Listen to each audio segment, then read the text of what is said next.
And we are live. Welcome to the Gaming Perspective Podcast, episode 28, Limited Time Hype. So it's going to be a great episode ahead. Eric is not with us today because he was hauled away by a vicious and voracious toddler to play some games with. So he's enjoying some time with his daughter. So I hope he enjoys that, and hopefully he doesn't lose too badly at Street Fighter again. So as usual, we will do our podcast introductions. We've got an exciting panel and some exciting topics to talk about this week. So let's get right into it. From Windows Central, Android Central, and iMore, Mr. Samuel Vacation Tolbert. That is right, because I haven't been working the last couple of days for the first time in like 18 months ever, something like that. I've kind of lost track. It's been nice. It's been nice just reading everything going on, sipping a mint julep and going, interesting. Boy, sucks if I'd have to cover that. It's been nice. It's been absolutely nice. Just taking some time off, playing games, which is what it's all about. But good to be here. Good to be here all the same. Absolutely. Glad you enjoyed your time off. Very well deserved, of course. And also introducing from lordsofgaming.net, the grounded guru himself, Mr. Jared Eaton. How's it going, everybody? Thanks for tuning in. Definitely some interesting topics to talk about this week. And let's get cracking. Absolutely. And also introducing our special guest who does some amazing video content for Windows Central, including my new, I'm not going to call it a kink because that sounds bad, but gamer ASMR, Mile Dompier. How's it going, my friend? I'm awesome. I'm really good. Thanks for having me on. Excited to talk about some Xbox stuff, and I'm glad you were able to enjoy, shall we say, the gamer ASMR video. I won't ask how you enjoyed it. That's your own private business. But I'm just here to have a good time. Please leave it undisclosed. Absolutely. And for those that don't know, I am Nicholas Downey. You can follow me on Twitter at Undead3XVI, and I am the Associate Editor-in-Chief for lordsofgaming.net. So yeah, it's been a crazy week, and we'll get right into the news, but I'm going to shamelessly self-plug myself. If you guys want to check out on lordsgaming.net, I just did like 3 reviews in 2 weeks because I don't have a social life. So check out my Iron Harvest review. It was my first featured review from a developer, which was super cool. So I'm shamelessly self-plugging that right now because I'm on Cloud 9, and it feels weird to have serotonin. But with all good things comes a bad thing. And that seems to be the motto of Nintendo over the past few years. As has become commonplace with Nintendo games, is they do an incredible job at delivering something that makes their fans absolutely hyped with anticipation. But then there's always a big but on the end that makes you go, why is this a thing? So the announcement that Super Mario 3D All-Stars was coming to Nintendo Switch, it is a combination or collection rather of, I believe, Super Mario 64, Mario Sunshine, which is the best 3D Mario game, and Mario Galaxy into one collection for $60 on Switch. Sounds amazing, right? Yeah. Well, not bad. What, Nintendo? 3 games in one bundle for $60? They're not all individually $60? Cool. I'm here for this. Couple of minor things, though. The first one is there's absolutely nothing done to these ports. Their original version, here you go. I can still live with that. 3 games, $20 a pop, just to play Mario Sunshine. I looked at the price for a retro cartridge of Mario 64, just about had a coronary. So still kind of on board for this. The weirdest part about this news is that it's a limited time. So this game will only be available to purchase physically and digitally until March 2021, and then it will become no longer available, which Nintendo has failed to clarify whether it'll be you can no longer buy these games in a bundle, or if you can no longer buy these games at all, or what exactly the game plan is with this. But I'll get everyone's thoughts on this before I talk about this. So let's start with our guest, Miles. How do you feel about this little move by Nintendo? It is a very Nintendo move. I'll give them that. They are, constantly leading the industry with very odd business decisions. It makes a lot of sense that, March is the end of the fiscal year, and they don't really have any major games launching for Switch this holiday. So there might be some weird coincidence with that. I'm mostly bummed that they did nothing to these ports. I don't even think they are 60 frames per second. They made them widescreen, but I think as far as performance goes, as far as features go, we got nothing additional, which is in stark contrast to the original Super Mario All-Stars, which they revamped all the graphics. Like, they put a lot of time and effort into that. So to me, this just feels like a really kind of lazy port. It's something that people have been asking for, and it's a cool way to let people experience these games for the first time. But I don't know. I don't even know if I'll buy it. And I'm a huge Mario fan. Even outside of the whole weird March, especially with it being digital, the fact that it's digital and they're taking it away is odd. If it was a physical only collector's item that nerds could like have, that's one thing. But the fact that it's also digital is just I guess Nintendo just trying to force people to buy it when they probably wouldn't have.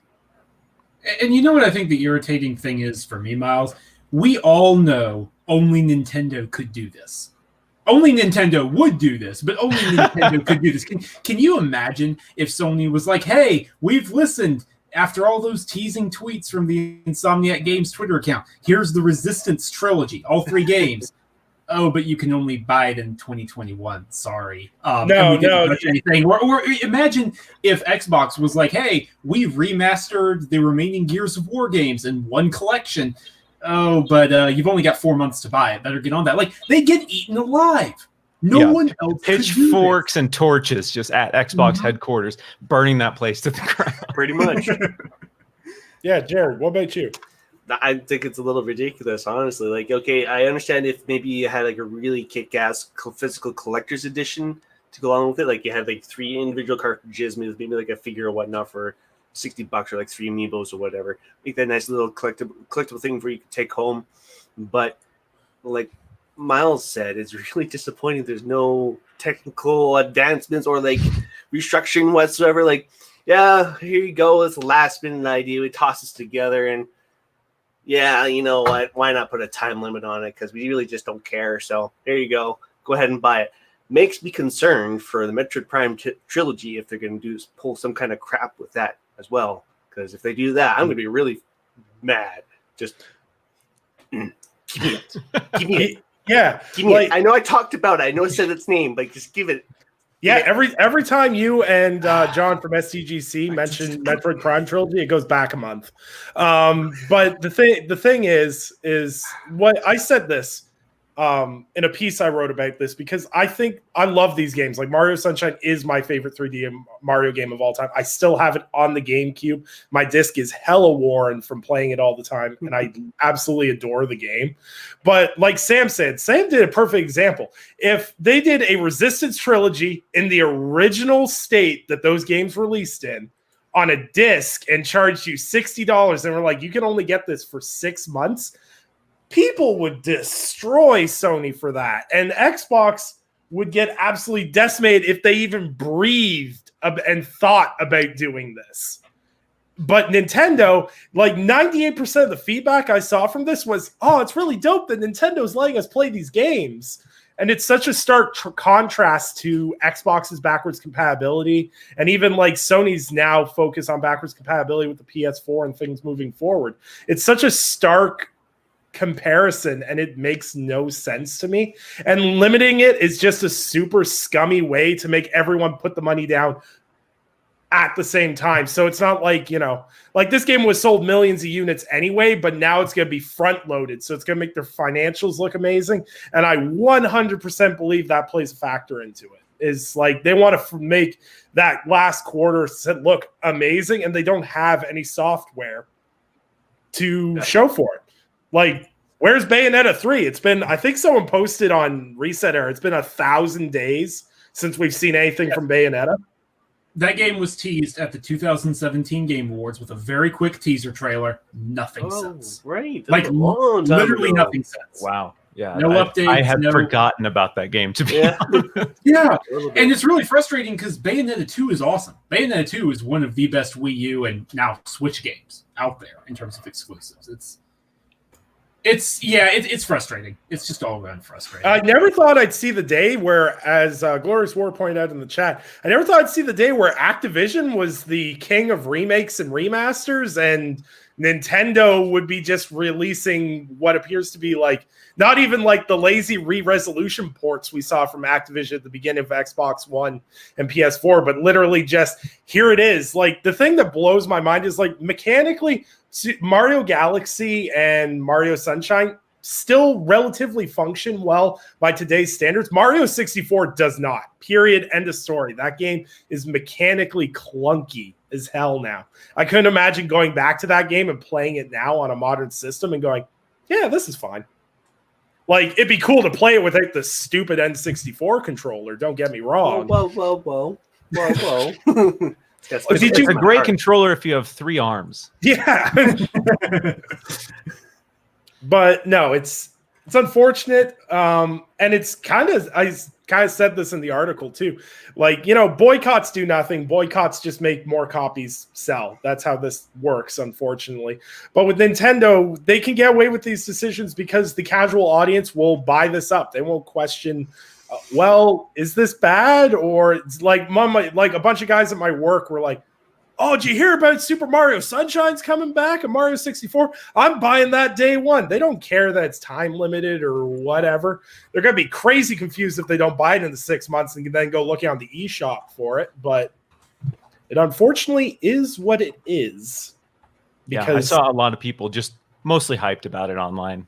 Yeah. Which is, I mean, this is something people have talked about for a while. It's been rumored for a while. And that's why my personal expectations were a lot higher. But when I saw the trailer and there was nothing, not even like the DS characters from the Mario 64 port, like nothing additional. It was very true, which I guess if you're nostalgic and you just want to go back and play old games on a new system and have them play like old games, I guess that's cool. But disappointing from Nintendo of all people to kind of phone it in. Makes me feel like the Metroid trilogy, speaking of which, is probably going to be the same thing. I know. I know. Don't worry. Tom Nook will come and collect his dollars because at the end of the day, Don Nook. Don Nook. You have to address him properly, or else he will come visit me. You have to make sure. I have to enforce this. So Microsoft had a little bit of, I'm not going to say surprising success, but the game that would turn my PC into a flight simulator, the official Microsoft Flight Simulator 2020 officially hit 1 million players on PC via copy sold and Xbox Game Pass on PC. Anyone here play Microsoft Flight Simulator? Because I can't speak anything on the game because my PC would... Yeah, I'm pretty sure mine would combust if I tried. Yeah. Maybe after I upgrade. Maybe after I get that sweet 3070 or 3080. One of the two. Like maybe after that, can try it out. But not until then. Until then, no. Which to me kind of makes this number more impressive because of like the ridiculous tech requirements this game has. Like it is only for the upper echelon of PCs. So, Yeah. Go ahead, Miles. I was gonna say I've installed it, if that counts for anything, but I haven't. Moved it. It's like 120 gigs, so that's a feat. Yeah, right? it's not a small file at all. I've actually reviewed it for Lords of Gaming, if that says much at all. But yeah, no, it's nice to see, and I'm not surprised because people have been, I guess, dying for a good modern flight simulator for a long time, and there's been such a cult fan base since the very original, and it's been such a good teaching tool since it's originally been created. So knowing that itself as a program, as a simulation program, it's carried its weight in gold throughout the years, basically in reputation.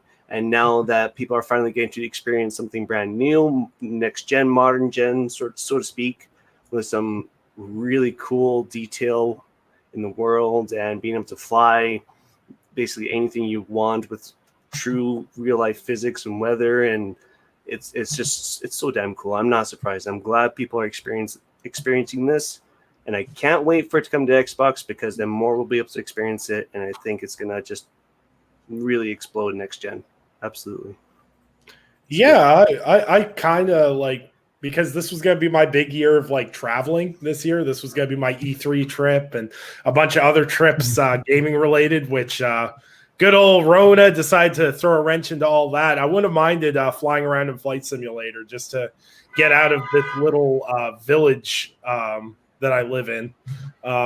To kind of explore the world, so to speak. And games like this have been doing exceptionally well. Simulation games, when they're done right, do exceptionally well. And like Flight Simulator, even back in the day, was exceptional. It's a very beloved IP in terms of simulation. And shout out to Asobo Games, really getting in their bag, so to speak, with between the success of Flight Sim and the success of Plague Tale Innocence as well.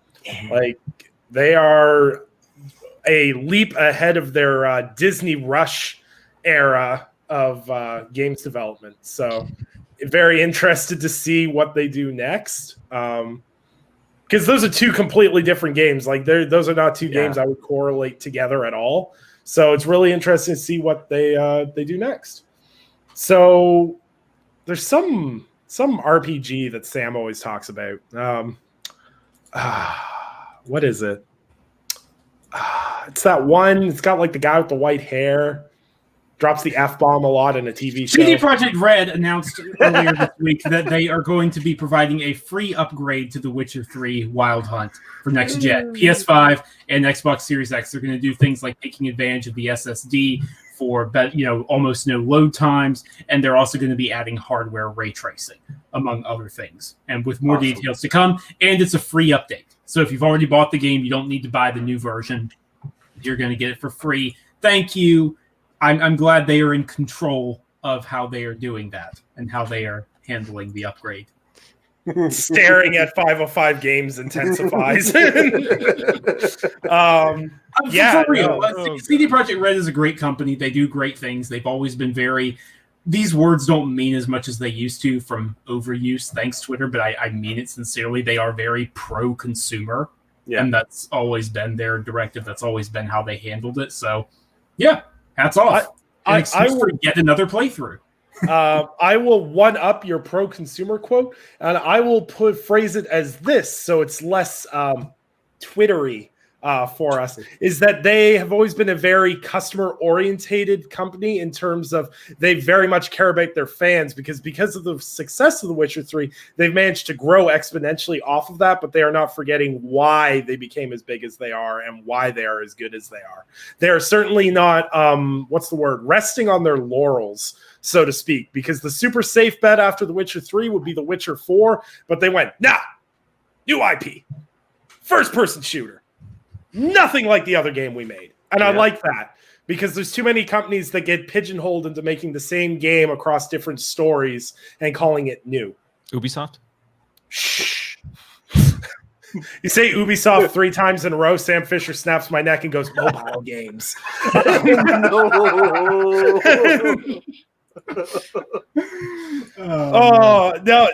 There is a world of hell that I've entered that 2020 keeps convincing me that I died January 1st because we're in a world where Ubisoft went, you know what? It's too many stealth games. We can't bring Splinter Cell back. You know what people really want? Prince of Persia. That's what people really want. We want both. I mean, to be fair, people want Prince of Persia. It's just people do. Also want. No. Wait, hang on a moment. Hang on. At risk of going a little off rails here and getting in the weeds, I think as Assassin's Creed has moved into more of an epic, sweeping RPG territory, there really is room for a Prince of Persia style game that's more in line with like the original Assassin's Creed. I think there is a market for that. I will not argue you that. But I will argue you that people really have nostalgia goggles for that series because it's not nearly as good as people remember it. Sands of Time was phenomenal, but every other game in that series was a miss. What about Warrior Within with the sick Godsmack soundtrack? Okay. The Godsmack soundtrack was fire. When Godsmack was making every soundtrack in the video game industry for like a 1 year period, like I think they had like 7 songs across like a handful of games. That was a Colombian Godsmack just owning the video game soundtrack industry for a couple of years. That was also the time when everything was a third person action shooter with brown textures too, I believe. But yeah, it's interesting to see, and we'll see how it goes. But well, you got to support the mobile Sam Fisher, bro, if you want to see a full-fledged reboot. Okay, it hurts. Yep, No, it hurts so bad. Because you know what? This is a man who bought Ghost Recon Breakpoint, being like, I support these guys. Please do something with Sam Fisher. And now they're like, hey, he's gonna be in Rainbow Six Siege. I'm like, we're getting closer. Elite Squad. To be fair, we're getting him away from the touchscreen slowly but surely.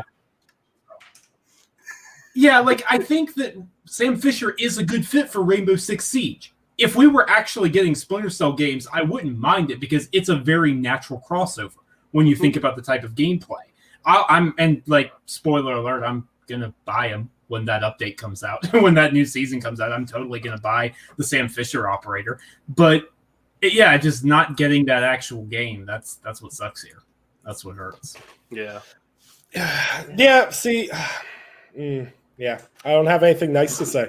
All I have to say is that Xbox did the ultimate honeypot when they did that Michael Ironside interview on Inside Xbox, and we were I think just before E3, and then all those leaks about a Splinter Cell game. I was like, oh, I can believe it. Michael Ironside was on Inside Xbox. There's no way that they would get Michael Ironside to do a whole 10-minute interview for a Ghost Recon DLC. Lo and behold. So that's where you're wrong. Yeah, that's where I'm wrong. Yeah, man. So it is what it is. Splinter Cell needs to come back. We need more stealth games. Hitman can't carry the legacy forever. I've heard that Ubisoft is just scared to make Splinter Cell at this point because it's been so long and expectations are so high that they have no idea what to do with it. So they're just doing legitimately, the only advice I could offer Ubisoft that'd be useful is just don't make it 100 hours open world and I'll be happy. That's legitimately my only advice to them. Like, I don't even care if they dabbled in that like semi-open world that Metro Exodus did. I wouldn't even mind that, like a hub world kind of deal. Like, I think that would be okay. I could be okay with that, but if they literally just plump Sam Fisher into a Ghost Recon Wildlands style game, I'll be big mad. Yeah, they're going to use the Assassin's Creed engine. I guarantee it. I will say the only thing that gives me like the tiniest bit of hope, and it won't happen soon, to be clear. We're talking like 3+ years out, even for Ubisoft and how quickly they act. Is let's be real. Let's not beat around the bush here. They've cleaned house over the last few weeks, and it sounds like they have a ways to go. Like, they have gotten rid of so many top-level executives, it's not even funny. And the chief creative officer, Serge Hasco, I'm sure I'm butchering his name, sorry, but is what it is. And evidently he was the reason that a lot of interesting game pitches got shut down, and he was the reason we got this homogenized Ubisoft structure, and a lot of those games started feeling so similar and familiar. So I'm hoping that now we will start to see new kinds of stuff from them in the future. I feel a little more hopeful than I would have otherwise. Yeah, I was going to say, Ubisoft has a lot of housekeeping ahead of them before they start. They're not done. They're not done. It's going to be a mess for the next 6 months for sure. But, like, everyone needs to keep in mind, gamers are fickle people. You release one good game, people will forget about all the things you do. Don't forget THQ Nordic, when they were still forming up again, did an AMA on 8chan, and they've managed to move past that. Everyone's like, yeah, look at all these remasters. I'm like, but the porn board. And people are like, no, remasters. I'm like, screw it, remasters. They're just trying to be edgy gamers, tap into that edgy gamer demographic. Yeah, you got to tap into the edgy gamers. They'll buy your games and stuff. Yeah. So apparently Marvel's Avengers doesn't suck. This is what Jared has said. So I'm going to bash him into a corner and beat his head in for this take. So here we go. Jared, why does Marvel's Avengers not suck? I don't know. I don't know what to talk about anymore. What the hell? No. Okay. So real talk. So real talk. I will preface this for Jared. Is Marvel's Avengers early impressions beta from everybody was, this is super bland, super forgettable. Why did they make this game? Now, when reviews came out, it started to change a little bit different, and I started seeing a little bit more. And luckily enough, Jared, through some ungodly known found idea, decided to buy the game and is actually enjoying his time with it. So Jared, what? And you played the early beta and said it was not. You didn't really find it mind-blowing at the time. It didn't grab me. The beta honestly didn't grab me at all for gameplay, story, whatever. And the funny part is, the very start of the Marvel's game is basically the beta. So you're replaying exactly what you played. And honestly, that almost threw me off the game. I was like, oh, okay. But the biggest selling factor, honestly, is the story and Kamala Khan. She is an incredible character. She is so much fun to play. She has so much heart, and she basically embodies every single Marvel fan from when they were a kid to what they are now. Doesn't matter what age you are. She embodies that excitement, that thrill of going from someone that is just like us to being an inhuman, having these powers, and getting to meet the Avengers one by one, get to know them, reuniting them, and fighting against this, this bigger, badder, greater evil. The gameplay is actually quite solid, honestly. There really wasn't in depth enough during the beta. It didn't allow you to be free enough to do a whole bunch of things in a wider range of a level. It's very straightforward because it was the story and whatnot. But overall, the way the game is, having a variety of characters that all play different, they all have a different play style, but they're all still fun and unique. There's a gear loot grind, which I know a lot of people don't like, but the same factor for someone like me, it actually appeals to me. So for what they have done for the game, it kind of works and it kind of doesn't. But I guess overall, for the selling factor of the game, it really is the story and an actually pretty decent gameplay when it meshes well. When you play co-op or have multiple AI partners, that's when it's really, I think, the best, because you are, let's say, Hulk or Iron Man or Thor or Kamala Khan, and then all your other buddies are basically the rest of the Avengers, and going and kicking butt and clearing house, and it's actually kind of neat, honestly. It's like a huge superhero experience. So, yeah, I'm a little caught off guard by it, honestly. It's good. You know what? I honestly, if there's anything I'm going to say, is that Square Enix completely bobbled the messaging on what this game was about and the precursors and everything else. Because everyone's told, like, the general feedback I've seen from people I've been talking about the game, because I was on the fence with the game, is a lot of the feedback is, oh, Miss Marvel and Kamala Khan and everything. She's such a fantastic character. I wish we could have seen more of that. And I'm like, I saw like nothing. It was like, here's Thor gameplay, which feels like God of War 2018 with flying. And here's Hulk smashing things. But it's Hulk smashing a tiny soldier 15 times because we have a gear system. So that has to make sense. And it just didn't super sell me on it. But I'm seeing a ton of people legitimately enjoying the game for what it is. So I don't know. I'm not picking it up. I'm going to wait for a deep sale, because I feel like this is going to be like Destiny and The Division and everything else. 4 months from now, I'll be able to pick the game up on its sale on PlayStation or Xbox for $20, and then I can play through the campaign. So if I don't like the gear grind, I don't have to do it.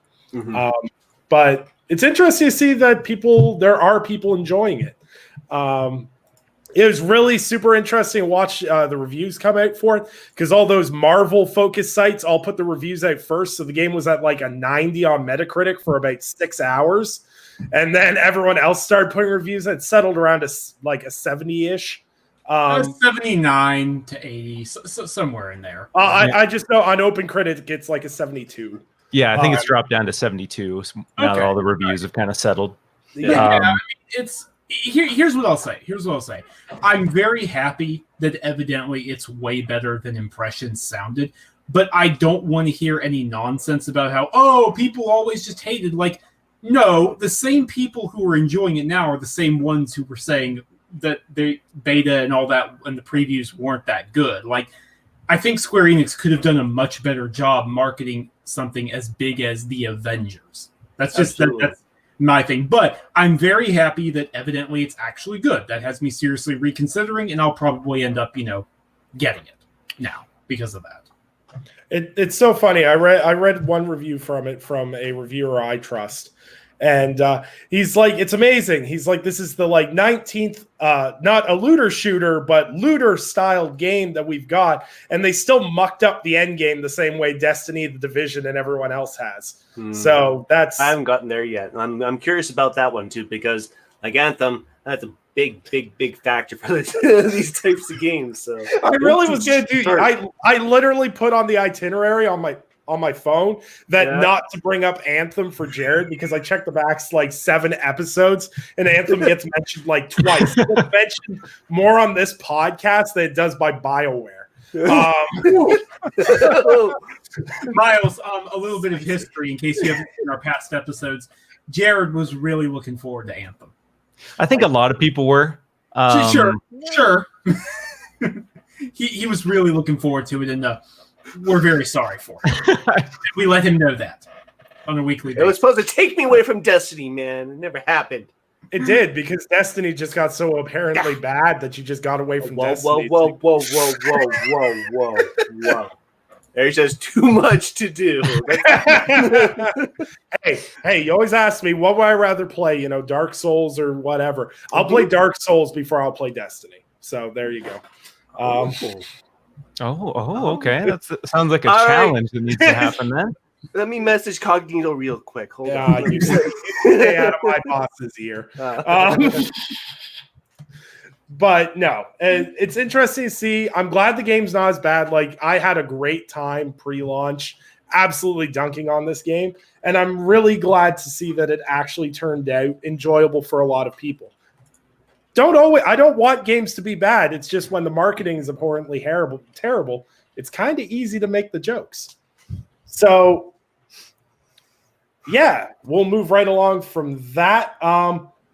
Apparently, this is breaking news. I don't understand why it was breaking news earlier this week, but apparently PlayStation's reportedly interested in bringing more games to PC, which I don't know why.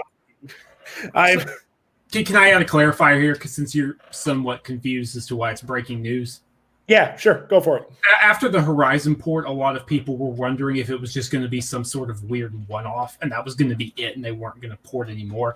And in a recent financial statement, Sony explicitly said they're looking into bringing more over. I kind of always... Now, this is me being confused, because I thought initially when the Horizon port was announced and everything else, that was them just going, we're going to be doing this more. I didn't realize the Horizon port was the swing factor. They kind of danced around it. They were very loosey-goosey with their terminology when the Horizon port was announced. They were like, well, it's not going to be every game, but I'm paraphrasing, the stars kind of aligned, and we wanted to do this, and Guerrilla thought it was right. Like, so there was a lot of questions. There was a lot of questions around it, even though I think most people realized it wasn't going to be the only one. But this is them essentially confirming it's not going to be the only one. Miles, I know you're way heavier into the Xbox side of things than you are the PlayStation, so I'm curious what your take is on this. Yeah, I mean, there's a lot of people in the PlayStation community who are up in arms, basically saying that Sony is like disrespecting them as fans for bringing these PlayStation games to PC, which is just bonkers. Like, really what it comes down to is Sony is understanding that we are just excluding a huge audience by not porting our games to PC. They have mixed messaging on it right now because they are afraid of losing those hardcore fans who are going to buy the hardware for the exclusives. So that's why they haven't been very transparent in saying, we're going to bring all of our big games to PC, which realistically is probably what's going to happen. I'm 90% sure we'll see God of War very soon on PC as well. But yeah, it's very mixed marketing from PlayStation, but they understand that there's a huge chunk, and they understand that the business is evolving, and Jim Ryan understands that. Previous management didn't, and that's why you're starting to see the shift slowly but surely. I mean, it's logical that people are just kind of being silly when they are being offended by PlayStation's desire to get more games on PC. Yeah, totally agree. I was going to say, it's not like Jim Ryan's messaging has exactly clarified anything over the past 18 months about where PlayStation's stance on bringing backwards compatibility or anything they're doing. It doesn't technically have it, is what their poster should say. But no, I don't really think. The thing is, is there seems to be this understanding as someone who went from PC gaming to console gaming and now dabbles in both. There's this whole conception that if all of a sudden exclusive games aren't exclusive on your console, every person who plays Fortnite, Madden, Call of Duty on their console is suddenly going to go out and buy a $2,000 gaming PC, which I don't understand. People don't understand, like, PC gaming's great, but PC gaming is a hassle sometimes. And 99% of people don't want to deal with that. Like, PC gaming is growing exponentially year over year. It's growing at a very rapid race, but that's because you can buy pre-builts now the way they are. And there's the accessibility of PC gaming is going up, but that does not mean that console gaming is going down. What you're seeing is more people getting into gaming overall. And the more places you can get your gaming software, the better it is. Like, if I told you, like, if I look at Jared square in the face right now and go, Jared, I can make you $1 million if I sell this game exclusively to you, but I can give you $500,000 if I also sell it to Miles. What are you going to do? Are you just going to take the $1 million and go, no, screw Miles? Or are you going to go, I'm going to take the 1,500? Or I'm going to take the extra money? I want the $1 million, bro. I want the $1 million. I got to think of the diehard PlayStation fan. No. Honestly, I'd go multi-platform, because if I'm making 500,000 from my purchase and then sell it to Miles or whatever, he makes 500,000. Then I'm just sharing the wealth. But like, you're getting multiple revenue from multiple sources, right? That's the point. You want to make as much money off of your games as possible. If you can sign up an exclusive deal, but you're locking in that amount of money to certain platforms for a certain period of time, when you could be exponentially growing your money on another platform at the same time, like how Microsoft is now doing Xbox and PC at the same time.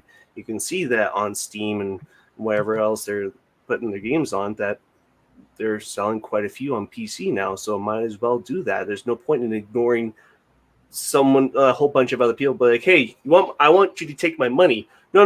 We only want these people to take we only want these people. But you don't want my money? No. What's not good about it?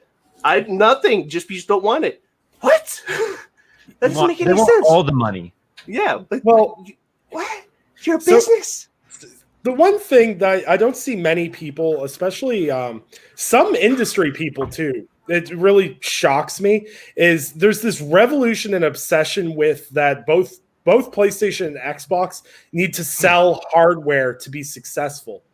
People really don't understand how little money Xbox and Sony are making off of hardware, especially heading into like these rumored next generation consoles. It's so funny to me that someone's like, well, Sony needs to sell 100 million consoles to be successful next generation, but since the build of the PS5 is $460, they can totally sell that to us at $399 and do all of that in the same breath. No. Software sales are hugely important, and companies make much more off software than they do hardware. Accessories also make for, if you want to know how much money people are making, look at the accessories listing in NPD sometime. Talk about like companies like Turtle Beach and how much they make off of headsets and stuff. You want to start talking money, there's some good money to be had there. But hardware itself is not the money maker. It's the software. And the biggest and most insane part of all of this to me, and I've been saying this forever because I played on PC back in the 90s, is don't let someone else playing something ruin the enjoyment of having it. If more people can play PC games on console, that's cool. Like when Frostpunk came to console, that was really cool because that was a really unique PC game. And then when like games like Horizon Zero Dawn and other console games go to PC, that's really cool. I like the whole being able to play with everyone. Like, it'd be cool to live in a gaming universe where you're like, hey, you want to play games? And they're like, nah, man, I got this system. And you're like, that's whack. Shoot. Okay, I guess I'll never play this. Yeah, and it's like, that's why I always was a huge proprietor for crossplay. And like everyone's like, yeah, PC cheaters. Yeah. I'm like, I don't care. I'm playing with my friend on a different console. I don't care if there's some dude aimbotting in the back. I'm having a blast with my friends, and that's That's just where I'm at with it. Like, exclusivity serves me no purpose. And like, I really want to know, like, all these people that are like, no, if PlayStation puts their games on PC, I'm going to go to a hardware company that cares about me. What are you going to do? Go buy a Switch?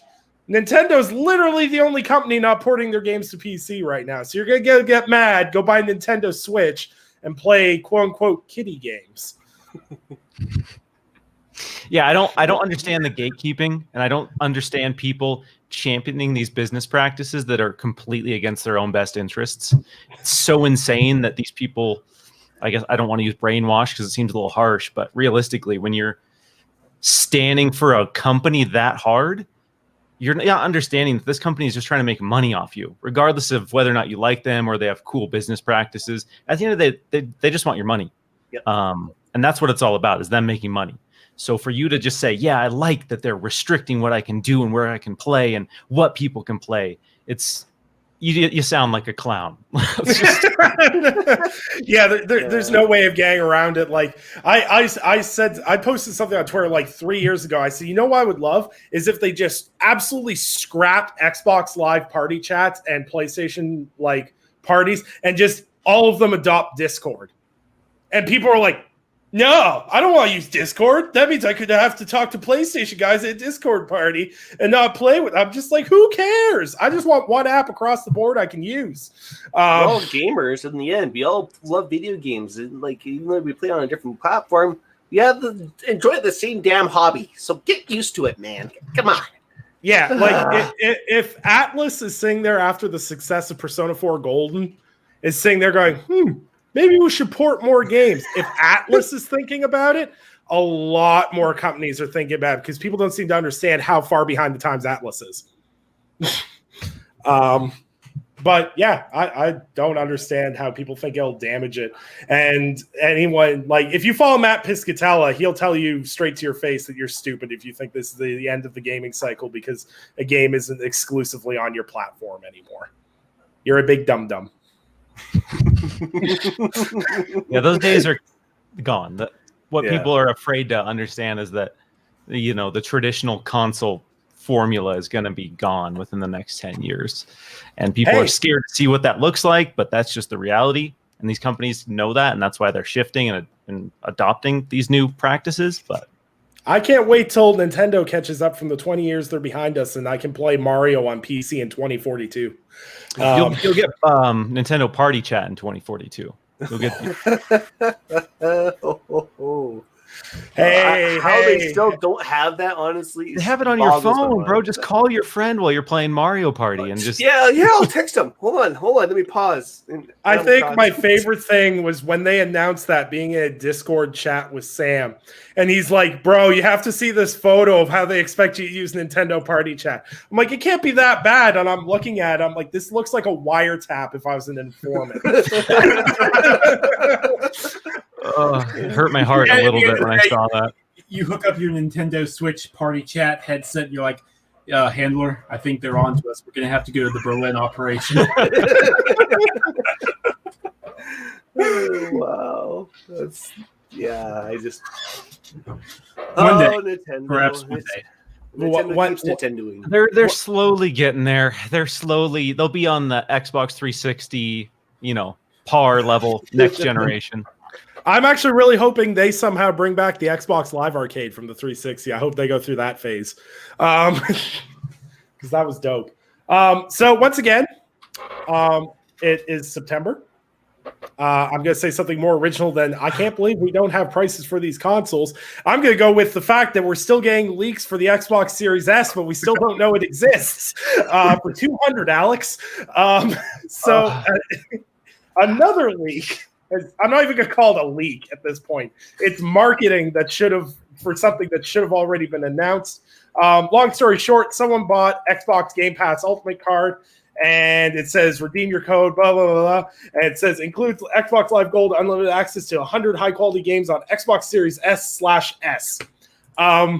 So I don't even know what to say at this point. Like, this is like the third one. Well, no, there was the controller first, and now we're getting the Game Pass cards with it. We've got to hear about this month, right? Like, There's no way that we go through the month of September. I don't like that look, Miles. I don't like that. Well, actually, There's no way. We've been saying that for about 3 months now. I know. It's so bad. You just keep saying, "Oh yeah, it'll be this month." No way. Yeah, There's this no month. way. Next I mean, if there was any rhyme or reason or logic or semblance to this hell-forsaken year, then yeah, there's no way we'd go without seeing it this month. We'd see it next week. But will we? I don't know. Maybe. Maybe not. From what I've heard, there's like a 50-50 shot we'll get it next week or some sort of information next week on it. But I just don't understand how Microsoft is going to announce and market an entirely different console from the one they're releasing in 2 months in under 2 months. It's absolutely bonkers that they're going to have to come out with this Xbox Series S and say it's weaker in every way, but it's cheaper, so buy it. And in like the span of like a month and a half, realistically, at this point. And this comes at a time when the Series X is also being marketed. They have to get price release date for that. Sony's presumably going to be doing price and release date for the PS5. All this stuff is in the same conversation. Yeah, at least PlayStation can say the only difference is a disc drive. Like, that's easy enough for them. Xbox has to be like, this has completely different specs, and this has no disc drive, and this has this. They got to show games running on both and all that. I don't know. I don't know what to say about this whole. I don't know what to say about this whole topic at this point. It's wild. It's wild to see this, and the only way it's going to get resolved is let the clock run out. That is literally the only thing giving me any hope. Is like, okay, we're getting closer and closer to November. Shareholders are going to call at some point and be like, hey, we don't have any pre-order numbers here, and this thing comes out in 3 weeks. Can we do this or what? Yeah, exactly. Well, hey, we got registers to pre-order, so that's half the battle. You can pre-order to pre-order. We don't have registers to pre-order. We have registers for a chance to be selected. Okay, that's right. Yes. Pre-order. You get a raffle to pre-order. That's right. All I can think of when someone says there's a raffle to win, all I can think of is from like Fallout New Vegas, and you come to that town that's been slaughtered by the Legion, and the one guy survived. He's like, I won the lottery. And it's just like, yeah, that's the guy who gets a PS5. But honestly, though, it's like, it feels insane to me, and I'm starting to edge on the side of worried for the prices of these consoles, for the simple reason is if both of these consoles were going to fire at $499, they would have announced price by now. But it feels like they're almost waiting for the economy to kind of upswing a bit so they could be like, hey, more expensive. You can afford this now, right? You've been employed now for 2 weeks. You can shell out some money for this, right? I'm hoping they just both come together, Xbox and Sony, and say, hey, maybe we don't have to lose money. And maybe that's what they're doing, because we both know these consoles cost just to make, not including shipping, not including marketing, about $500, $460 to $500 to make this, to make the hardware. That doesn't include anything else. So it's not unrealistic for these to be $600. We assume they're going to lose money, but they're both in this camp right now where they just are deciding, how much money do we want to lose? Do we want to lose that much? And they're both just waiting for the other person. And so we're at this really weird standoff where nobody wants to say pricing because nobody wants to be undercut. But I want to see some wild stuff where somebody goes first, the other person undercuts, and then they undercut that. I want to see that. Let's get World weird. exclusive announcement. We're dropping the price of pre-order. Imagine the headline for that. Man, you know what I would love to do if I was like, I would be like I don't even have a comparison. I'd be the Mad Cats of console development. I would totally announce my console at like $599, totally, and just be like, yeah, super powered console, everything else, and then like 5 days before release, be like, no, it's $399, suckers. Just mic drop. Let's go. Yeah, do a commercial with like Mr. T and being like, have the price there and have him smash it with a sledgehammer and change it. That's how I'd market that. Like, yeah. If they don't, it's $599. like what they need to do, and this is how they need to explain. They need to get the Xbox Series S needs to be the form factor of the GameCube that they've been marketing, and they need to get Peter Dinklage and The Rock for the advertisement. They go, when you get the Xbox Series S, you get Peter Dinklage. He's smart, he's fast, he's smaller, more compact. And then when you get the Xbox Series X, you get The Rock. It's gotta be Kevin Hart with him, because you're like, yeah, he's small, compact, but he's not as good or powerful as this other guy. He's okay. He's not bad. That's a commercial right there. Oh God. Oh my God. For some reason, I've pitched this to Xbox marketing. They don't return my emails. No idea. I mean, it's a missed opportunity, realistically. Yeah, absolute miss of an opportunity. Or get Arnold Schwarzenegger and Danny DeVito to reprise their role. Yes. Oh my Lord. That'd be wonderful. But at this point, I just want to see Xbox come out and just bait PlayStation, be like, Series X, most powerful console, $700. PlayStation's like, sick, we can sell our PS5 for $600. And then Xbox just be like, psych, $500. Yeah, no, I want to see movement in somebody's camp, because like all these, like we've gotten like 15 Bloomberg reports where they're talking to an employee either at Microsoft or Sony, and they're like, yes, we might have an event this month. We'll tell you pricing when we're ready.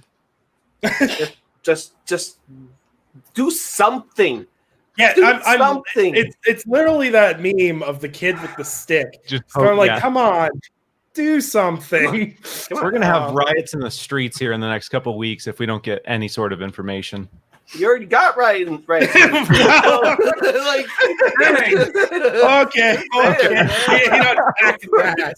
You're not wrong, Jared. Yeah, I mean, yeah, but I'm trying to ignore the literal carnage and fires that exist in the real world. We need some sort of distraction, right? Like, come on, we're not. I mean, no sense in beating around the bush. Not as far gone as we are. Like, we're not doing well down here in the States. You think the rest of the world is bad? Like, we need our distractions. We need exactly. Dude, I'm too. Next month, if this keeps up, I'm gonna open up the window and I'm gonna see Bane marching down the street. Just a megaphone burning Capitol buildings because we don't have Xbox Series X pricing.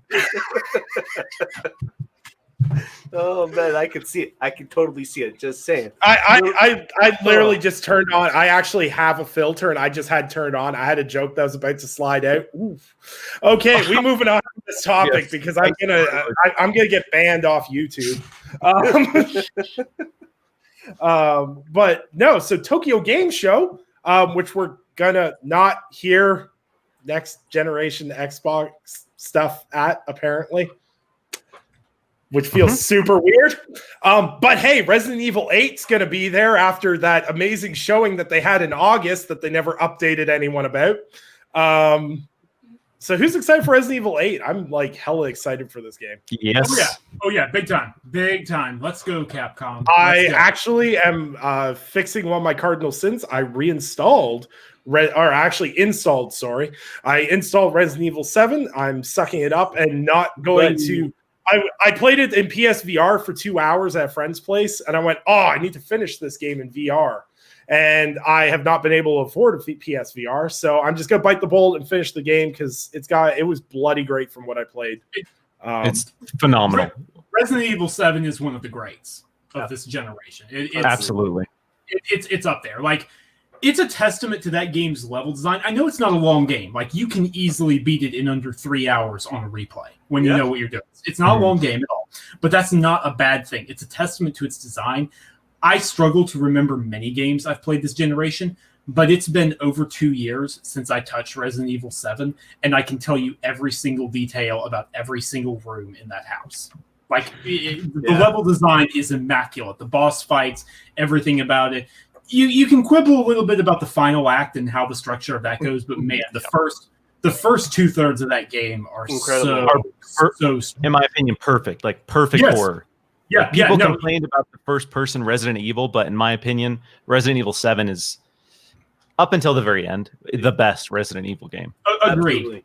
Yeah. For the first 3/4 of that game, 2/3, whatever, I don't think it could be improved. It is moment to moment perfection. I'm honestly like just getting like chills just thinking about how good it is, honestly, because it really is that wonderful of a game. Because horror tends to go in all these different try to be unique in their games and whatnot with their stories and unique settings, different things. They don't do the typical like Amityville horror kind of crap sort of thing, but like Resident Evil in that house is so memorable because it's it's Resident Evil, but it feels like you're not playing Resident Evil at the same time, and it's so unsettling the way they did it. It's like the deeper you get into it, the more enraptured into the story you get, and it's unsettling, but it makes you want to find out more. And I think that's really what hit home with Resident Evil 7. So I'm really excited to see Resident Evil 8 because I want that to re-embody what Resident Evil 7 did for the series and just kind of push that series to the next envelope, the next step for what it needs to be or what it wants to be in the series. I think something that really I find personally amazing about my very limited time with the game, something I've always appreciated about Resident Evil, the early games, not so much in the later games, was as Sam said, you can beat Resident Evil 7 in 3 hours. That's a very Resident Evil thing, though. Is like when you play Resident Evil 2 and stuff, there's tons of people, like I think it's like a 30% unlocked achievement. Like 30% of people that played Resident Evil 2 beat it in under 2 hours on Xbox. Like, it's a very achievable thing to be able to speed run through that game once you know the puzzles and the layouts. But something that Resident Evil 7 just does so much better than any previous Resident Evil game is the psychology level that it gets under your skin. And that's something Resident Evil games didn't really do before. And I know a lot of like traditional Resident Evil fans kind of look at Resident Evil 7. They're like, it's not really Resident Evil anymore. I'm like, it really at its core it is, but it's a different perspective on it. And I really actually like the first person perspective storytelling of Resident Evil versus third person because I find it so much more gross. It's so much more gross in first person. You're just like, oh, that's really nasty. In third-person games, I have a very hard time being immersed in the world because I'm looking over someone's shoulder, experiencing something. Whereas in a first-person game, when you dig around in somebody's body for a key or something, you're like, oh, I don't like this. And like it's just like a whole different experience. I just think like there's no way that you look at Resident Evil 7 and say that the developers didn't look at what Outlast did and went, yeah, we could do that better. Because they absolutely did, especially after how terrible Outlast 2 was. But that's a different story for another time. So super excited for Resident Evil 8. And we will see what that looks like going forward. And was there any other stuff for Tokyo Game Show? That was the only thing I really saw that piqued my interest. That's the big thing by far. There was supposed to originally be an August update. For whatever reason, that got delayed because all next-gen related news is getting delayed. So the August update didn't happen. But unlike everything else going on with next-gen, Capcom explicitly said, okay, we're very sorry about that. It'll be at TGS. So, could be worse. Could be a lot worse. Yeah, at least it's not radio silence. Just nothing in August and then nothing ever again. We have a day. Right? We have a specific day to look forward to. Like Elden Ring. I think it's been a year since we've heard anything. Why? Even just I've heard it's in development hell. It's not. I mean, that seems pretty obvious to me at this point. I'm not gonna. I mean, like, not sounding good for the. The quote I heard from it was someone was like, "Yeah, it's gonna be really amazing when I play Elden Ring in quarter 2 of 2022." I'm like, "Oof, okay." But that's what you get when you hire George R.R. Martin. Lesson learned. Like, come on. The coincidence of that's hilarious, right? From Software consistently cranks out game after game after game, and then all of a sudden they have a hiccup with the game George R.R. Martin's involved with. That's hilarious to me. The only man I know that the show for his book has been wrapped up, but the book is still not wrapped up. But another story for another time of my disappointment in Game of Thrones. But we get to talk a little bit. Our discussion topic tonight is the rather lovely, next generation hype, where we're at with this at this point. Because, me and Sam have made jokes ad nauseum about how we miss E3 because, we've been doing E3 for 3 months now. And now with Tokyo Game Show popping up and there's a PAX digital event going on in a week or two as well. And why does it feel like this is never going to stop? at this point. Is anybody's hype dying down for next generation because of how slow this rollout has been? Because if this had been any other year, we would have had all the prices, all our information on our launch lineups announced most likely in June, if not everything confirmed by August at the latest in terms of launch lineups and everything else. Now we're in a situation where Sony's going, hey, look at Ratchet and Clank. And everyone's like, but what about Miles Morales that's supposed to be launching with the game? They're like, but Portals. And Xbox is just kind of sitting there going, yeah, Halo's delayed. Anything else? No, we good. So, is anybody else hype dying down, or are we just the hashtag trademark gamer and just extensively hyped for new hardware in general? I mean, this year in general has been not good in many, many ways. I'm at a stark contrast. I started this year up until about like February, March, like more excited about a console launch than I had ever been, like legitimately more excited than I'd ever been about any console launch. And then we fast forward to September and I'm very indifferent. I could really care. I mean, I'm going to buy the Xbox Series X at launch. I'll be getting a PS5 at some point, but hype is at like 22% out of 100, like really, really low. Clearly, Xbox put all their eggs in the Halo and Cyberpunk basket, and Halo's delayed, and Cyberpunk is not getting the Xbox Series X enhancements until after launch at some point. So those were their two big, pushes, and there's nothing. And then, yeah, Miles Morales, we haven't seen anything. Ratchet and Clank is launch window, which means probably March of 2021, potentially later. Yeah, so I'll play Gears 5 on my Xbox Series X probably more than anything. Yeah, I'm Miles. I'm with you almost. Like I think I'm a hair more excited than you, but like that's splitting hairs at this point. Like for me, I know. Okay, I pour out my heart in sympathy to the developers who are trying to push through this right now. I know absolutely. it's not easy. I get it. You're all struggling. Some of you are struggling more than others. It's very difficult. Everything going on in the U.S., good Lord, there's so much going on. I get it. I'm very sympathetic, but at the same time, please show us something. There's so many things that could be the case that would be really cool, but why aren't you showing it? The Xbox backward compatible team has talked about how they're going to take Xbox One games that didn't get enhancements at all. They didn't get Xbox One X enhancements, and they're going to double their frame rates, double their resolutions. That's super cool. That's software wizardry. That shouldn't be possible. Do you think you could show it and give us a list of the games? A couple months before your console comes out?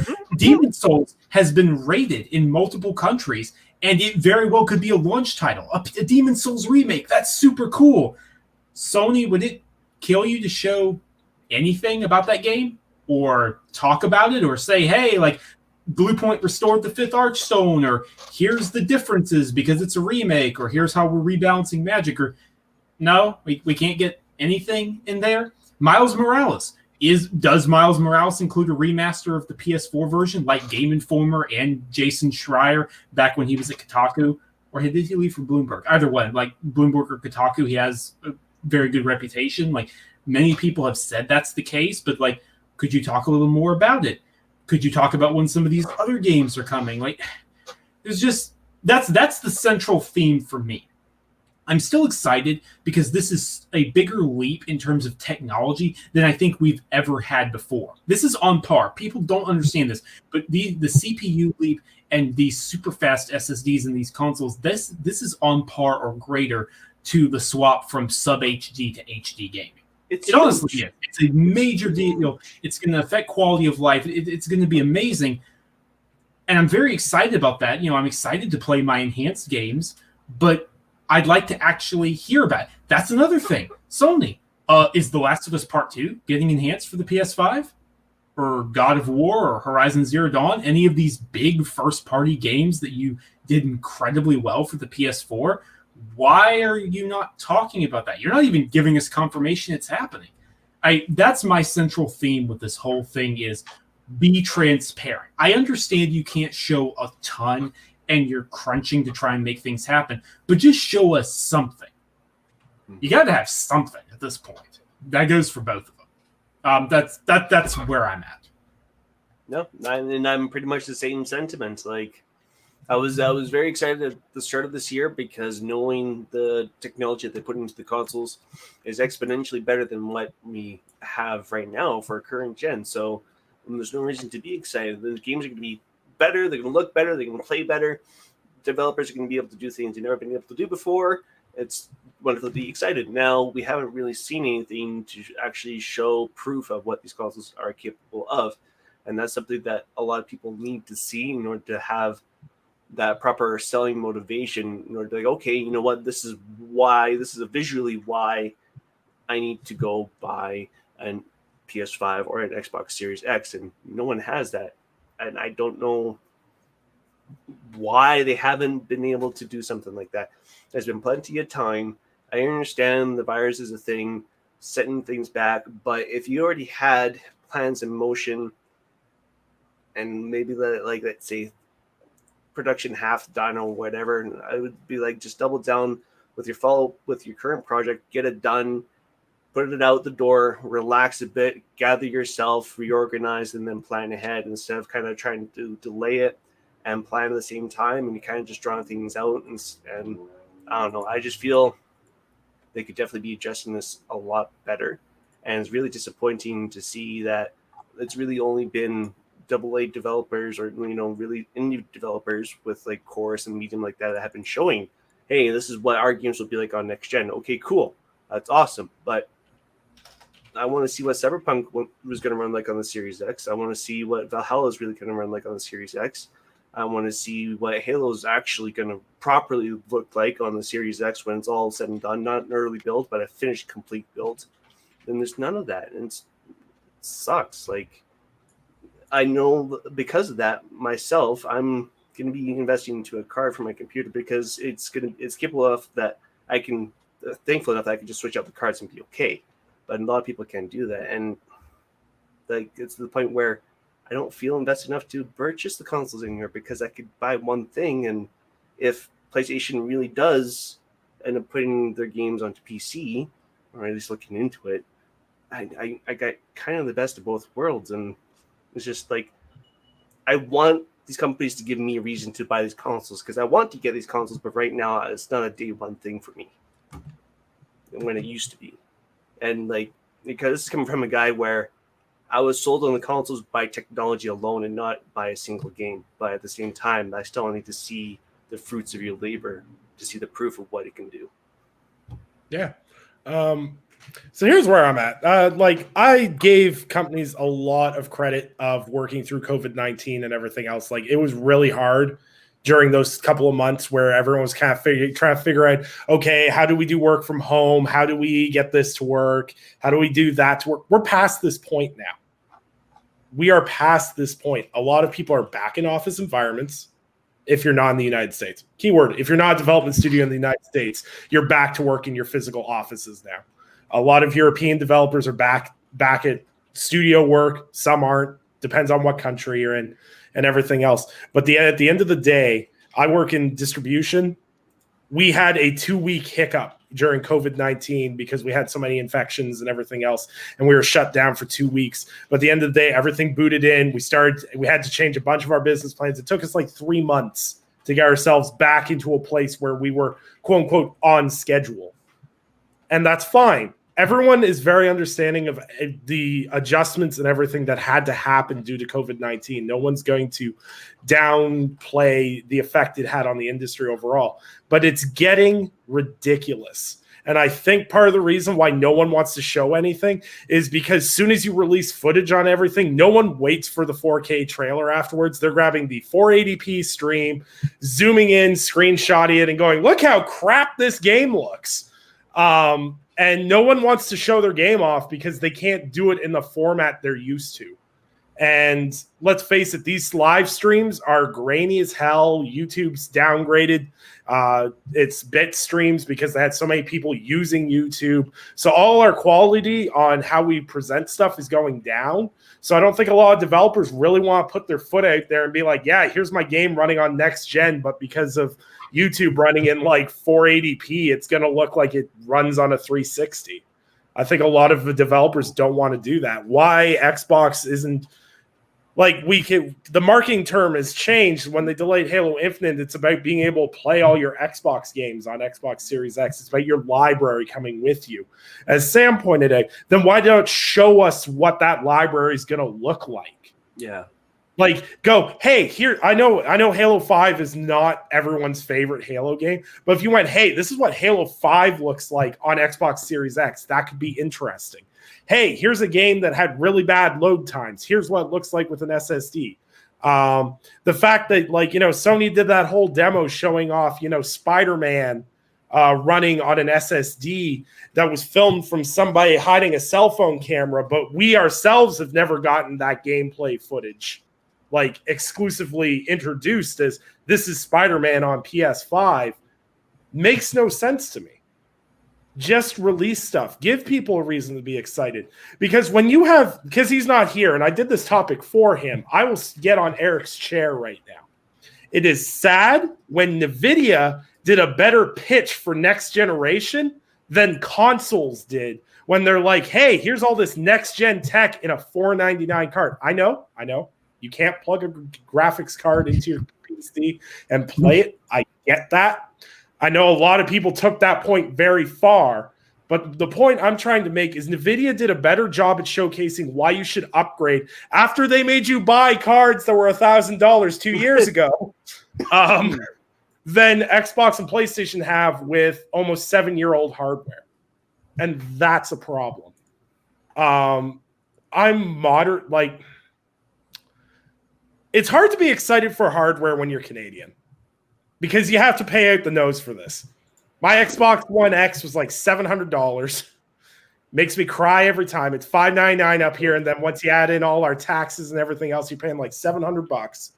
So everyone's sitting there going, "Yeah, if PlayStation 5 is $599 or Xbox Series X is $599, I'm okay with that." I'm like $699, provincial sales tax, green tax. Yeah, I'm paying like $800 for a console. So if I want both consoles, I've got to almost drop like $2,000, not including like monitor upgrades and everything else. So it's like, it's kind of one of those things where like my hype is considerably dialed down now, especially since no one wants to talk about price. It doesn't give me confidence that they think they're delivering a price that's worth paying. Because if you don't show me what runs on the hardware and you won't talk about the price of the hardware, that doesn't give me confidence in the product you're going to deliver me. Yeah, I was concerned about PlayStation pricing initially because I kind of have a background in marketing and sales. And when they came out of the gate immediately stressing the value of the PlayStation 5 over anything else, all that says is it's going to be expensive and we're going to spend the next 6 months trying to justify why it's going to be so expensive. And the fact that, yeah, we still haven't got pricing at this point, I'm just leaning more into the camp of it's going to be the ridiculous $399 predictions that people had earlier on in the year are not going to come to fruition. If that was the case, we would have seen pricing for sure by now. 500 to me is the bare minimum for the PS5 and Xbox Series X. Probably more, honestly, at this point. But agreed. Yeah, it's definitely a bummer. The lack of, because after July, basically communication from both of these guys has been like nothing. Blog posts here and there about little tiny details, but after the Xbox showcase in July and PlayStation had some stuff in July, it's just been radio silent, which is concerning going into a console launch, 2 console launches. Yeah, it's weird. Sorry, Nicholas cut you off there, but like Xbox was so good with their marketing and their messaging at the start of this year. Mm-hmm. It's like as soon as they hit that showcase, it just was like nothing. That's it. That's all they got for the whole year, and it's like okay, but you still got the last half of the most important part of the year to go to, the actual launch part of the console, and you got nothing so far. Like, what's going on? Yeah, it's We're gonna I don't know. see the Xbox Series S in Target before it's officially announced. Someone's gonna have it in their house. Some Like, guy- yeah, look what I got. What? Some guy's going to upload to Reddit and be like, "Hey, I got hands on with the Xbox Series S from Target," and people are going to be like, "But it's not announced yet." This is like 14 sub YouTuber randomly out there, and you're just like, how does this guy got? Like What? What? Like Who? I understand. Like, this is crazy to me that like it feels like by now I feel like I should have been watching like Alex and John from Digital Foundry absolutely drooling over tearing down these consoles in person by now. And the fact that either one of them are just like, yeah, well, we hope they're good. That doesn't give me a lot of hope on what's going on. And I'm so terrified of buying a console at launch now. Like, I was terrified because I was a day one PS3 guy, and I got the good old yellow light of death. And then I bought an Xbox 360 and got rigged to death a year after that. And I was so like day one hardware for me is super nerve wracking. Like, I waited a couple of years for an Xbox One, waited a couple of years for PS4. Well, like with the Series X and PS5, I wanted to be there more day one. But I'm like, man, if I drop an $800 on a console and it fuds, Yikes. Yeah, and the worst part is like if a Series X or PS5 is about $800 in Canadian dollars, I worked out the money. This is a close PC thing, but like a 3080, that brand new big badass card, the RTX 3080, is only about $1,000 Canadian. So why don't I just go for a card that is in a system to where, hey, if something happens, I can actually work on it and deal with it. Except with the console, you kind of can't. You have to wait for an update or send it in or whatnot. Well, see, the big push value that is going to be, and something that I haven't touched on yet, is unless they update it later, this is the first time with NVIDIA cards in Canada, they're keeping the US pricing up here. That would be so nice. That means the 3070 would be a $499 card up here, which undercuts console prices up here. You do understand that that's happening? I'm getting that 3090, baby. Oh my god! That do you even have? This is the same conversation I had with Drunk. I had the same conversation with Drunk Cat. He's like, "I'm buying a 3090." I'm like, "Do you even have an 8K display?" He's like, "No, it doesn't matter. I just need it." Just for the street cred at that point. Yeah, eventually 10 years down the road, when that happens, I'll be good to go. Like, I mean, like, I've got a 4K monitor, but like, it's not a great 4K monitor. I bought it when 4K monitors were new, and I had way too much money than brains, and just bought the first 4K monitor that came on the market. Much regret. So I need to upgrade my monitor. I need to buy new hardware and everything else. So spending large amounts of money as a 27-year-old in this economy just gives me massive anxiety.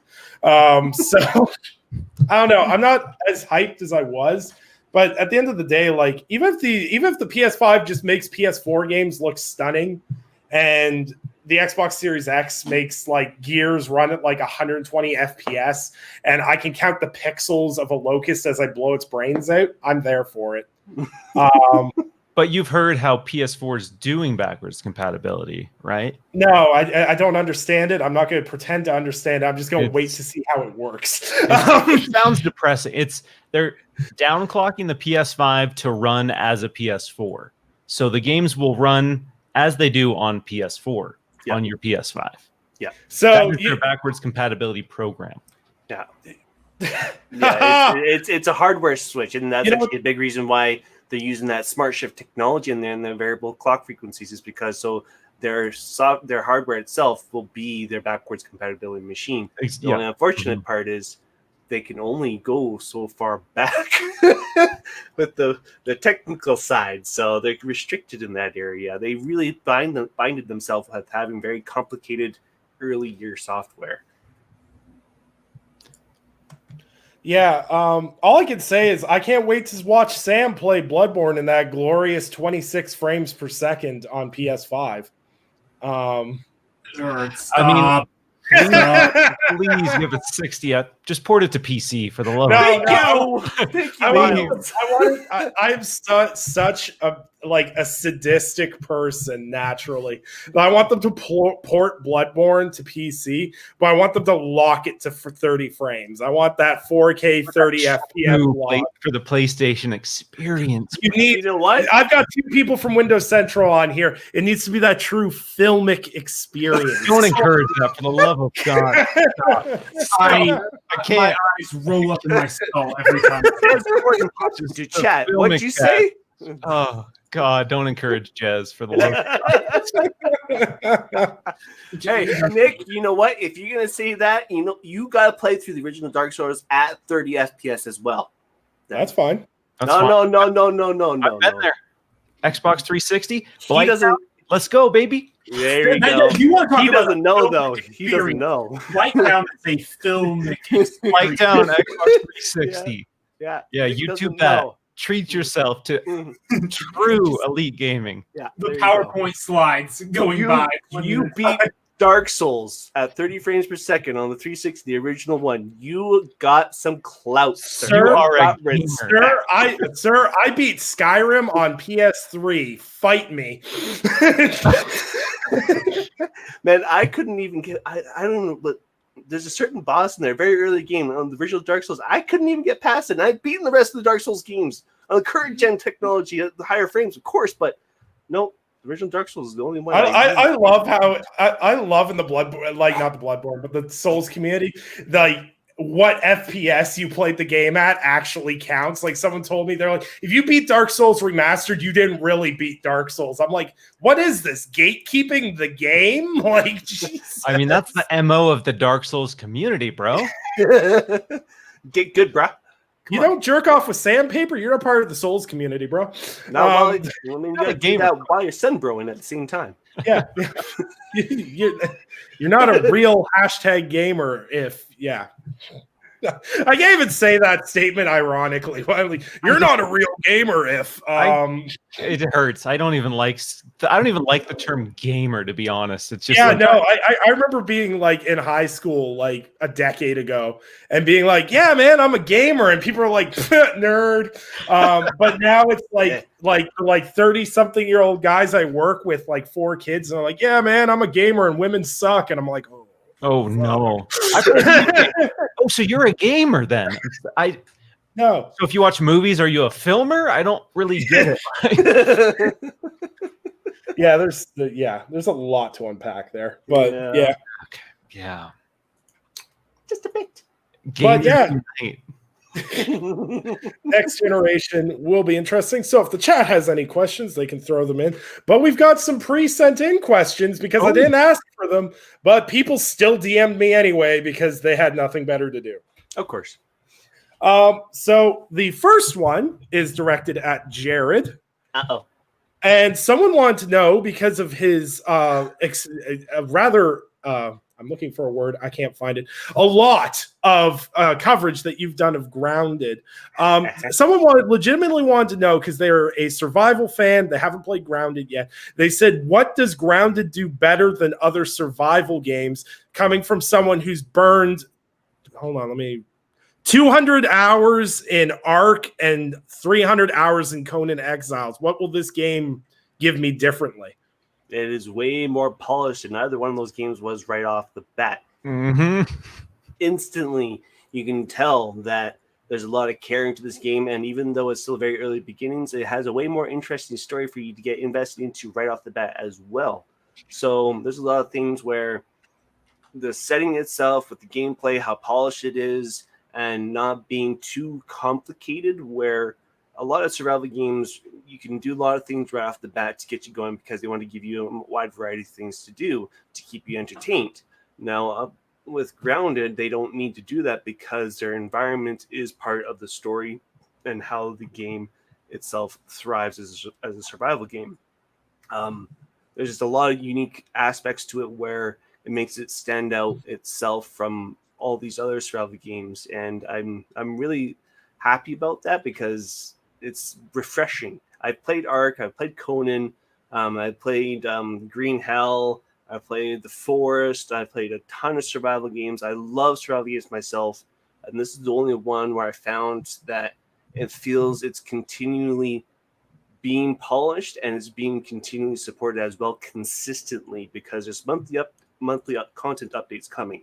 And not just that, but there's also patches that come out in between. And just recently, a couple of days ago, a patch came out for it, 0.2.1. And out of the blue, they just added some random blueprints. You got a new foundation blueprint and a new upgraded shovel ready to use. And even though those are small things, new different type of blueprint foundation or like a new construction item is actually a big deal in a survival game. So knowing that these developers are consistently supporting it, how it doesn't seem to get worse with each patch is really refreshing.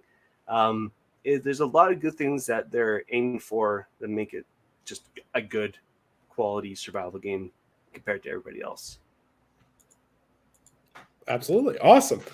Someone had a question for Sam. They want to know, aside from Cyberpunk 2077, what is your go-to most hyped game aside from that for the rest of the year? Realistically. This is really tough because a lot of the games that I would easily choose don't actually have release dates, and we're not actually sure they're coming out this year, which goes back to the problem I was previously talking about. If Demon's Souls had a release date, it'd be up there. Like, I'm a Souls bro. Like, give me Bluepoint's Demon's Souls is easily my most anticipated PS5 game. Like, I will be hyped for that game. Mm-hmm.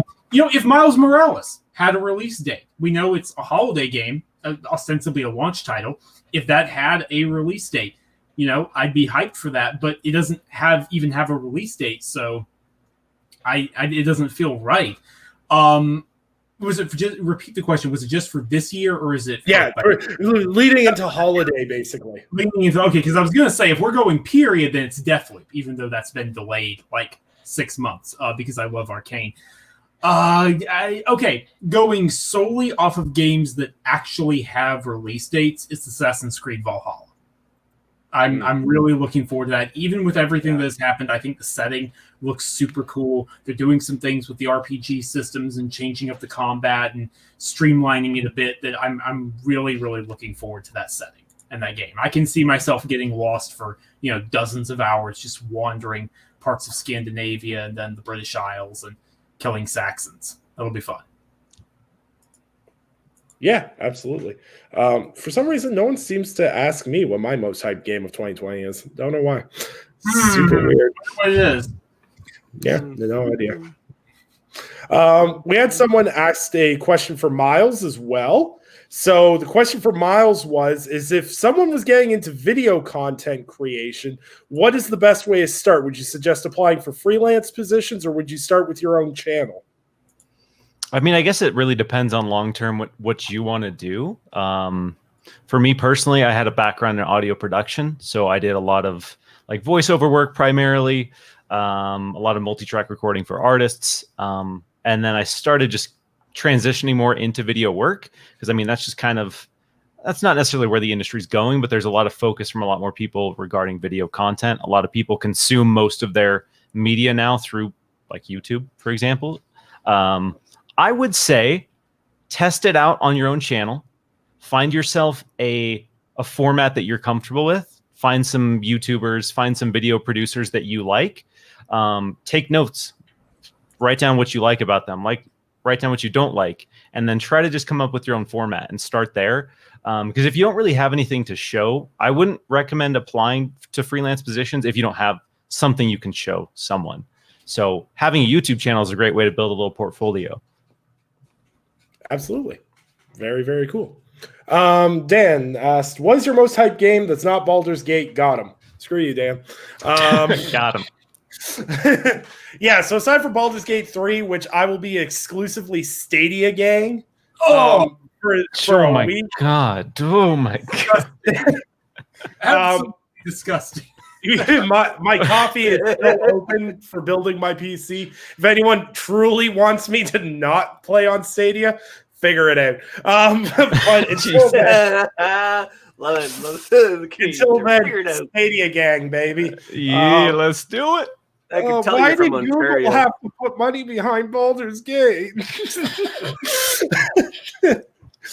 Oh God. Anyways, aside from Baldur's Gate, my most anticipated game for this year is super weird because it's a franchise I only started liking recently. I'm super hyped for Watch Dogs Legion. It's super weird for me. I would say Assassin's Creed Valhalla because I love Vikings. I love the aesthetic. But I tried to play Odyssey. I got 15 hours into it. And I went, you know what? I'm not doing this for another 85 hours. Just kill me. And while Assassin's Creed Valhalla has some great throwbacks to the original one, I kind of want to see where it falls in terms of reviews of how long is it actually, how inflated is the world, et cetera, et cetera. So Watch Dogs Legion for me, because it's a different inflated Ubisoft open world. And I just want to blast away corrupt government officials with a desert eagle as a grandmother. That's all I want in my life. I just want to be a little old lady with a desert eagle. And I actually, the main reason I'm hyped for Watch Dogs Legion is it feels like a natural evolution for the franchise. I feel like this was like what they wanted to do with the original Watch Dogs, but they had no idea how to do it. And then with Watch Dogs 2, they kind of found a path. They're like, okay, this kind of makes a bit more sense. And I feel like Watch Dogs Legion has the potential to be like, wow, this is a franchise now. Potentially. I could eat those words come release, or I might not, but have to wait and see. I just British accents, and I hope there's some really dry ass British humor in it. No, it's not bug snacks. I'm not excited to have wieners for arms. I'm sorry, I can't bring myself to be excited for that. Hey, guess what? No one's talking about bug snacks. I'm not touching that. And Dan's final question from Dan in the chat. What made Miles think of doing a gamer ASMR video? Weirdly awesome. It was a joke that I pitched to Jez a while back, because we were like, it was when you were focusing on social stuff, and I was like, what was it? Rod Ferguson did that weird promotional ASMR video for something. I forget what it was. I know what you're talking about, but I can't remember. I was like, Rod Ferguson's doing ASMR. I was like, Jez, we need to do an ASMR video. And then we kind of like wrote it off. And then like I just followed up a couple weeks ago. I'm like, bro, I'm ready. Just give me the green light and we'll make it happen. And so yeah, we did it using all the gamer cliches. That's awesome. It's really great because it's very rarely from large outlets does anyone seem to have a sense of humor about things. So it's kind of refreshing to see some like actual sense of humor coming out of a media space. I was a little shocked to get the green light on it, to be honest. But hey, thinking outside the box gets people forward, and probably it was definitely why it showed up in my feed. I was scrolling through my YouTube feed and I was like, Windows Central Gaming uploaded a video. I'm like, I have to click on this. There's no way I'm not clicking on this. A lot of people, I don't think, knew it was a joke. So I think a lot of people started watching it and were very confused about what the video was and stopped. But yes, it's a joke. If you started and were just uncomfortable, which is totally understandable, it was just a sketch. Which again, I think a lot of people in the comments and on Twitter didn't really get initially. Yeah, try to find people with a sense of humor on the internet is a challenge. Yeah, people just don't understand good humor anymore. But it is what it is, and we appreciate having you on the show. It was a blast to have you on. Thanks for having me on, guys. It was a lot of fun. And we'll definitely have you on again when Xbox or PlayStation talks about something. So yeah, hopefully in the next 6 months I'll be back on then. We're gonna have you on in like a couple of years, just so you know. Xbox Series X launching 2023 summer. What? So 2022, Miles comes back to the Gaming Perspective podcast to talk about how he feels about finally knowing how much his Series X costs. Oh, no. You're gonna have to sign a contract just saying that we'll give you the console, but you won't know how much it costs until after you've received it. Yeah, no, you're gonna have to say you're gonna buy your console. You're gonna go into your GameStop. They're gonna hand you the console. You sign an NDA agreement. to not telling people how much you paid for it, and then they just payment plan it out of you. That's the game. That's the way of going forward. So, Miles, if people want to follow you or find you, where could they find you? Mostly on Twitter, just at Miles Dompier. That's my handle. Very original, but yeah. If you want to talk about Xbox, that's where I do most of my social stuff. And then Windows Central Gaming, kind of running our YouTube channel there. If you haven't checked that out, and yeah, that's pretty much it. I'll keep my shameless plug short and sweet. Absolutely. And Sam, where can people find you when you're not on vacation? Yeah, you can find me on Twitter at Samuel Tolbert. That's Tolbert. And yeah, you can find what I write on Windows Central, Android Central, and iMore. Hopefully I'll have something to write about next week. Oh, you're going to have like 50 things to write about, but it's just nothing next-gen related. Fair. Disheartening. Absolutely. Jared, where can people find you, my friend? Well, you can find me on Twitter at DradeVirus_X and all my fun writing stuff over at lordsgaming.net. Absolutely. And I'm Nicholas Downey. You can find me on Twitter at Undead3XVI. Send me all your hate mail. I love it and I thrive for it. You can find all my written work at lordsofgaming.net. I am the associate assistant, whatever. I do things. You can find me over there most days. And we've got some exciting Lords of Gaming website stuff announced on Iron Lords podcast tomorrow, which features Ryan McCaffrey. So I will hope to see you guys there. And thank you for tuning into the show. We go live 8 p.m. Eastern time every Saturday. And you can find us on MP3 format on Spotify and hopefully by next week on Apple Podcasts, in which case I will start begging in my most seductive gamer voice that you give us 5-star reviews so we can fight through the algorithm and stand out. We've got some cool stuff coming up in the next couple of weeks. Hope you guys stay tuned for that. We will see you guys next week on this channel. We hope you all have a safe and happy week. And hopefully we'll know prices this week. Woo! Not really. Joking. Bye.